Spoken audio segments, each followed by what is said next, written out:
भाइयों और बहनों, राष्ट्रपति जी ने आपातकाल की घोषणा की है। With this sentence, the darkest night of Indian democracy began. India, which gave the philosophy of democracy to the world in the form of the Republic of Vaishali centuries before Rome, there at midnight on 25th June 1975, the soul of democracy was crushed. This was India, where Lord Rama chose Vanvas over coronation, where Buddha chose sannyas, not empire, where power was considered a means of service, not an end. But in this same India, when a court held Prime Minister Indira Gandhi guilty of electoral corruption and declared her ineligible for office, she, without taking the Council of Ministers into confidence, strangled the constitution and democracy to save her chair and imposed emergency on the country. The declaration of emergency was the result of the frustration of losing power. It was not just an emergency, it was the beginning of Indra Tantra. Due to the bad policies of the Congress, the country was facing a serious economic crisis, inflation, corruption, and unemployment since 1969. Students, workers, and railway employees were preparing for a big movement in the country against this bad governance.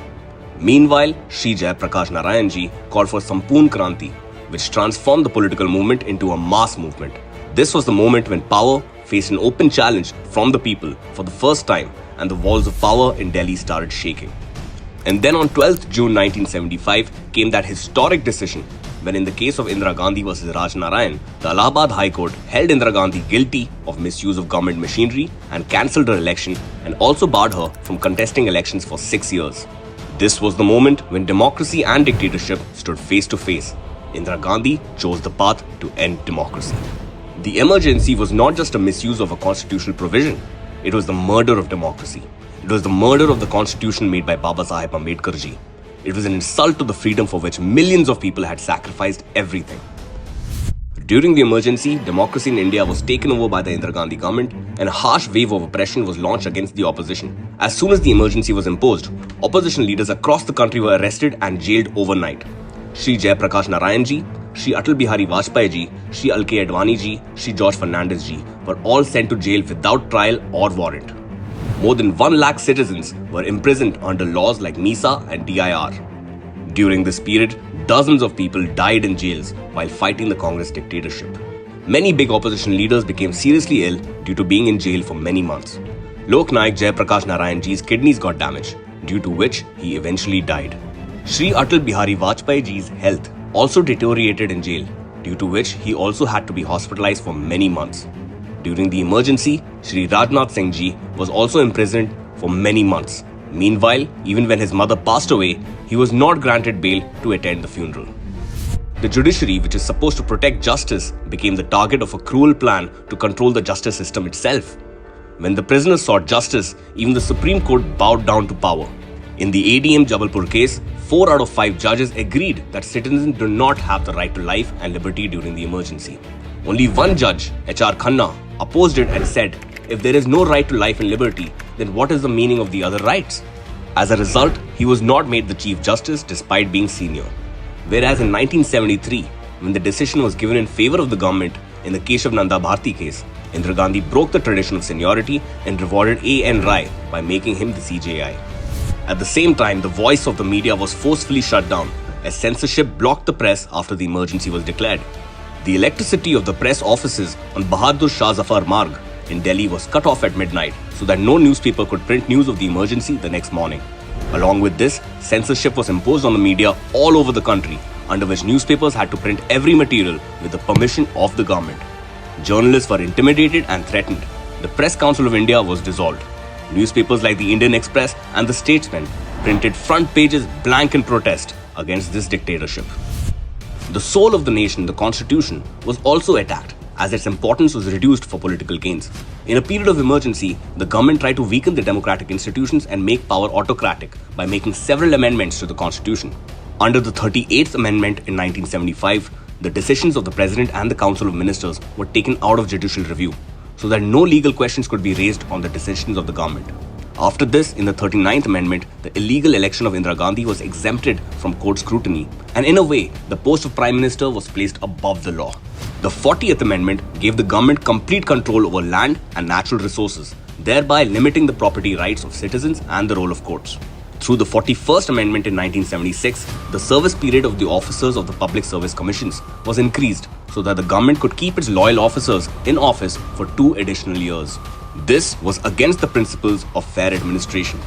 Finally, the 42nd Amendment gave unlimited powers to the executive, attacked the autonomy of the judiciary, and limited the basic rights of citizens. This amendment was the biggest example of legitimizing the dictatorial tendency of the emergency. Schools and colleges, once respected as places of learning, were also affected. Students across the country suffered cruel treatment under the Indira Gandhi government. During the emergency, gruesome atrocities were committed against students, teachers, farmers, and ordinary citizens across the country. In states like Kerala, Tamil Nadu, and Karnataka, protesters were beaten with sticks, hung upside down, and subjected to inhumane torture like the aeroplane torture. Engineering student P. Rajan was taken away by the police and never returned. Student leaders Ravi, Shrikant, Uday Shankar, Sesha, Hemant, and Jasbir Singh were tortured with hot wax, chilies, poisonous insects, and boots. In Andhra Pradesh, students were beaten like animals, pregnant women were tied in chains, and 200 teachers are arrested in a single day in Delhi University. In Jodhpur, people were humiliated by being made to wear placards that read "Hum Gaddar Hai." In Odisha, students of class 9th and 10th were jailed for 5 months. Dissenting writings and ideas were banned in colleges and universities. This period became an example of brutal repression and fear in India's democratic history. In the name of population control, the government crossed all limits by starting a campaign of forced sterilizations. Poor people were caught and operations were conducted on them, as if the government's aim was to eliminate the poor and not poverty. During this period, more than 1 crore people were forcibly sterilized, due to which more than 2,000 people died. Hundreds of people were killed in Turkman Gate in the name of removing encroachment, and in Muzaffarnagar in the name of sterilization. Still, even in those dark times, a few brave people kept the light of democracy burning. As fear gripped the nation, some courageous youth carried democracy's torch. RSS Pracharak Shri Narendra Modi ji carried the banned literature to the people by train during the emergency. Modi ji continued the movement during the emergency by changing his disguise and avoiding the police. He visited different parts of Gujarat in disguises like Batuk Bhai and Swamiji. Once, he disguised himself as Swamiji to meet the leaders imprisoned in Bhujangar jail and held a secret meeting there for an hour. During the emergency, Modi ji adopted innovative methods for distributing literature. He placed literature in barber shops so that people could come there and read it. Apart from this, he distributed this material in rural areas through saints and religious leaders. He compiled his experiences during the emergency in a book titled Sangharsha Ma Gujarat. This book was written by him in 23 days, entirely from memory. At the same time, NRIs and organizations like Indians for Democracy and Friends of India Society International raised their voice against dictatorship in India at the international level. Criticisms by media organizations like Time magazine increased global pressure on the Indira government. Writers and artists also stood up, using their words and art to fight against injustice. During the emergency, not only politicians but also writers, poets, journalists and artists rose against the government. Panishwar Nath Renu and Shivram Karant returned their awards. Snehalata Reddy died in jail, and Kishore Kumar's songs were banned. About 26 social and political organizations, including the Rashtriya Swayamsevak Sangh, were banned. लोक शक्ति की लहर ने लोकतंत्र की हत्या करने वालों को इतिहास के कूड़ेदान में फेंक दिया है. When all legal ways of getting justice were closed, it was the people who took charge and brought justice through their vote in the next election. Indira Gandhi was badly defeated in the historic Lok Sabha elections of 1977. By electing the Janata Party, the people gave a clear message that now there will be democracy and not dictatorship. To remember the sacrifice and struggle of those who sacrificed everything to save the temple of democracy, the Modi government declared June 25th as Samvidhan Hatya Divas. But perhaps the most serious truth is the Congress's way of thinking, which puts power and family above democracy. Today, the Congress talks about constitution, the judiciary, freedom of the press, and impartiality of institutions. The same Congress has trampled all these during the emergency.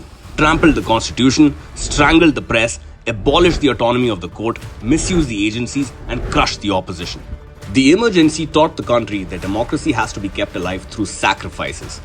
Emergency was not just a political chapter. It is a warning that the danger to India's democracy is still not over, because even then, the character of Congress was undemocratic, and even today for Congress, one family is bigger than the country. And as long as this mentality remains, there will be a danger to the country's democracy. व्यक्ति कितना भी बड़ा हो मगर देश से बड़ा नहीं हो सकता। कोई दल कितना भी शक्तिशाली हो मगर 62 करोड़ जनता से अधिक शक्ति नहीं रख सकता।